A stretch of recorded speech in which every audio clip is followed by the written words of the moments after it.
Imagine, tu te réveilles, pas parce que t'en as envie, juste parce que ton corps t'y oblige. Et déjà, t'es épuisé.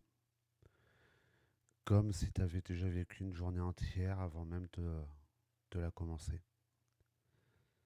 Et cette pensée qui revient, à quoi bon? On parle souvent de tristesse, mais la dépression, ce n'est pas toujours pleurer. Ce- C'est ne plus rien ressentir, le vide. Même ta passion ne te fait plus vibrer. Ce que t'aimais, plus rien. Tout devient plat, sans goût, sans envie. Et le pire, c'est de ne plus avoir de but. Tu avances, mais sans direction, comme si ta vie était en pause, alors que tout le reste continue. Même les choses les plus simples deviennent difficiles. Se laver, se lever, parler. Parfois même aller dans ton lit te demande un effort énorme. Petit à petit, tu te perds. Tu te reconnais plus. Tu te demandes c'était qui moi avant. Pourquoi je ressens plus rien? Pourquoi tout est lourd? Non, la dépression ne sort pas de nulle part.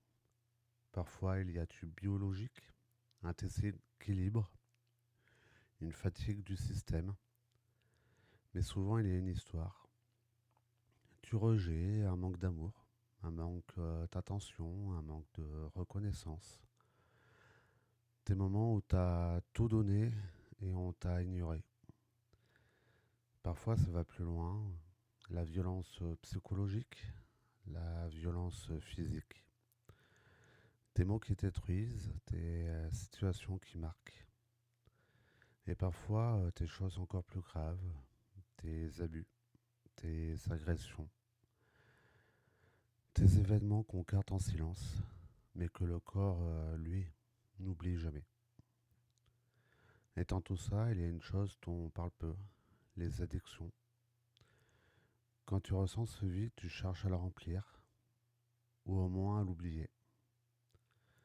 Alors certains se tournent vers l'alcool, pas forcément pour faire la fête, mais pour éteindre le mental, pour arrêter de penser, pour ressentir quelque chose, même artificiellement. Au début, ça soulage un peu, mais ça devient vite une habitude, puis un refuge, et sans t'en rendre compte, ça devient une dépendance.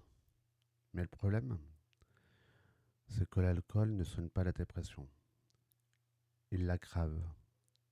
Il accentue le vide, il renforce la fatigue, il isole encore plus. Et là, c'est un cercle qui se crée. Tu vas mal, tu bois, tu vas encore plus mal, et tu rebois.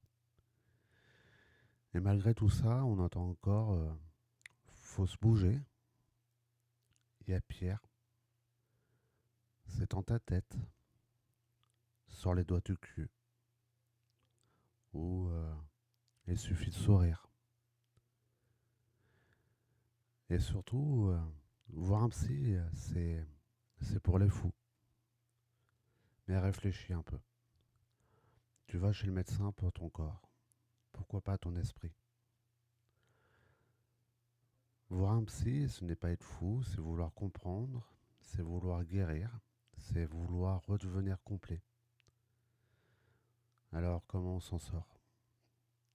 Déjà, on n'a pas à porter ça seul. Parler, même si c'est difficile, même si t'as pas les mots. Se faire accompagner, même si un professionnel. Pas parce que t'es faible, mais parce que t'as un vécu qui est là. T'as vécu tes choses. Et faire attention aux fausses solutions, comme l'alcool. Ça peut donner l'impression d'être aidé, mais ça enferme encore plus. Revenir à des bases simples, dormir, manger, respirer, Même si ça paraît rien, c'est déjà énorme. Et surtout, arrête de te juger. T'es pas cassé, t'es blessé.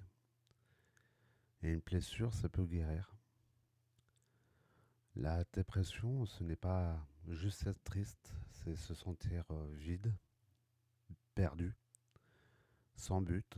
C'est se battre chaque jour, même quand personne ne le voit. Alors si quelqu'un te dit ça va pas, écoute vraiment. Et si c'est toi et que tu te reconnais dans tout ça, n'essaye pas de te fuir dans tes solutions qui te détruisent. Tu as le droit d'être aidé. Et même si aujourd'hui tu vois rien, ça ne veut pas dire qu'il n'y a pas de sortie.